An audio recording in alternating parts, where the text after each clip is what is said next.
Hi, welcome to Snake Therapy, where we explore the amazing world of snakes and the powerful ways that interacting with them and learning about them can enrich our lives. Believe it or not, as foreign as snakes may seem to people, they actually have a lot to teach us about ourselves if we take a moment to reflect. So today, we're going to talk about transformation. It's pretty common knowledge that snakes shed their skin, but let's dive deeper into why and how they do it and what we can take from that concept to apply to our own way of thinking and moving through the world. I'm Shira, and this is Galadriel, the Colombian rainbow boa, and we're so glad you're here with us.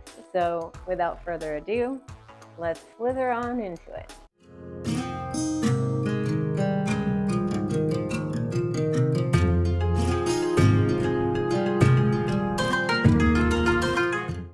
Everyone says that a snake sheds its skin, and according to Wikipedia, the word snakeskin may either refer to shed skin of a snake after molting or to a type of leather that is made from the hide of a snake. Oh, the English language where the same word can mean two completely different things. Technically, when snakes molt, they're actually shedding only the top of 4 layers of their epidermis, just those outer scales. But a pair of snakeskin boots, for example, those are made using all 4 layers of the snake's skin, as in a dead animal, just like any other leather product. You can see why I might want to differentiate between those things. So to discern between those two very different things, let's say the former is snake shed as opposed to snake skin. Snake shed, being just those toppled scales, is almost clear, delicate, and is easily torn. It'll decay relatively quickly, so to use it for anything lasting, you'd need to treat it with a lot of lacquer or a similar fixative. No good for boots. It also doesn't carry all the pigment, so you get the scale pattern, but less of the coloration. So saying a snake sheds its skin is kind of misleading, but we all say it anyway. I guess it just rolls off the tongue a little easier. Hi. Look at your cute tongue. Yeah, it's so tiny. Humans and other mammals shed their skin constantly, but in tiny bits and pieces, and the epidermis is constantly regenerating as we grow. In contrast, that outer layer of a snake's scales does not grow with them, so they need to shed the entire outer layer of scales at once. Other reasons they shed are to cleanse themselves of parasites or to heal damaged scales. Depending on the age and health of the animal, snakes shed anywhere from once a month to a few times a year. While the new layer of scales is developing, a layer of fluid builds up between the old scales and the skin underneath. This process is referred to being in shed or in blue because that fluid causes them to have a dull grayish blue look to them during this time.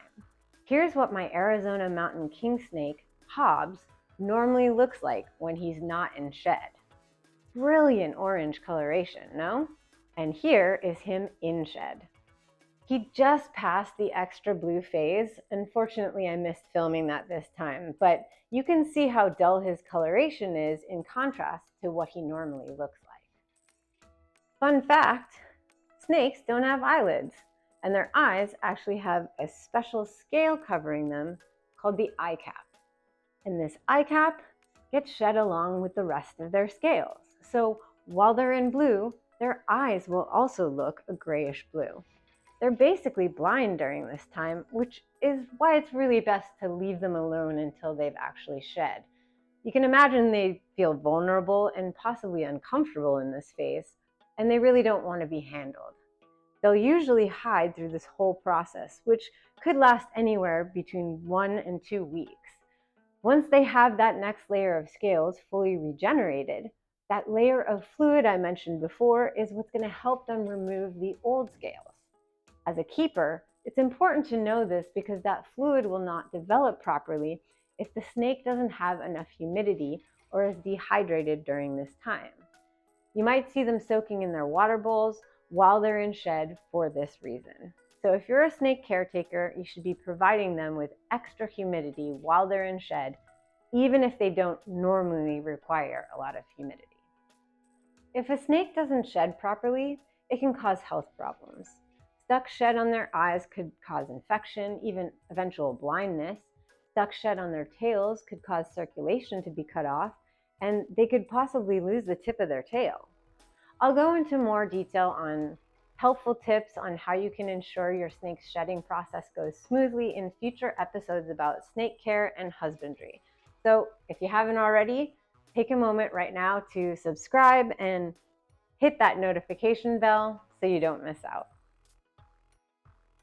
During the actual molting process, the snake will rub up against available surfaces to pull its old scales off, usually starting at the head and rolling the sheath of scales down like you might a sock or pantyhose. So this shed right here is actually inside out.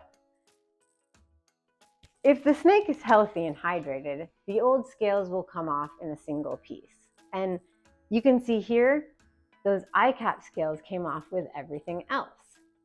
So cool. If you look closely at that shed, you can see a slight bit of coloration and pattern, but most of the colors and patterns live in the deeper layers of that epidermis, which is why, as I mentioned before, snake shed looks so different than snake leather. It's also why, right after shedding, their colors look extra vivid and their skin is super smooth and shiny, literally like new. I love holding my snakes after they shed and admiring their beauty.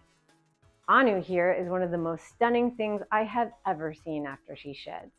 Even though she's all black, after she sheds, she looks like a noodle of polished onyx with this incredible milky iridescent rainbow on her belly.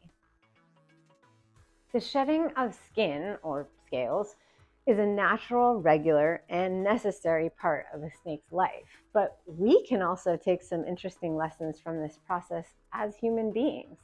The shedding of skin is a symbol of transformation, change, and new beginnings. Think regeneration, a fresh start, releasing what doesn't serve us. This is why in some cultures, snakes are symbols of strength and resilience, of hope and rebirth. To survive and grow, snakes must go through this regular process of regeneration and change, and I would argue that we do too. Holding on to old ways of thinking or unhealthy patterns, this is how we get stuck. Adapt or die, right? We must go through transformations, learn lessons that alter who we are, and release pain and fear in order to grow and heal. It's also true that change is hard and often unpleasant. Just like how when a snake is in shed, it's uncomfortable and vulnerable and it just wants to hide. When we're going through a big life change or trying to heal from grief or pain, it's kind of hard to be social or our normal selves, right? The process of change and self-discovery is not always comfortable, but on the other side of that process, we can be stronger, wiser, and more beautiful than we were before. Anxiety and mental distress is often a sign that you're holding on to something that isn't working for you. I struggle with that just as much as the next person, but resisting change can actually cause more suffering. Having snakes around us is a constant reminder that there is so much power in transformation and change. Watching them go through this process regularly is a great reminder to take a minute and reflect on this concept in our own lives. We can learn a lot about healing ourselves by taking a cue from them. Hi. I hope you not only picked up some fun facts today, but also gained some insight into what we can continuously learn from these amazing animals. Snake therapy isn't just about the experience of holding snakes, it's also about the therapeutic nature of opening our minds and reflecting on ourselves. So if you're going through something challenging in your life, take the time and space for yourself to focus on what you need to change or how you need to heal. Hide out if you need to. Give yourself some good self-care and emerge a stronger, more beautiful and iridescent you. Go forth and transform. You'll be better for it. This channel is made out of pure love and passion, and your support is so appreciated. So if you enjoyed this, please subscribe, give the video a like, and hit that notification bell. We want to keep sharing with you, and it means so much that you're here. Until next time, I'm Shira, and this is Galadriel, and we'll see you again soon for more snake therapy. Huh, baby?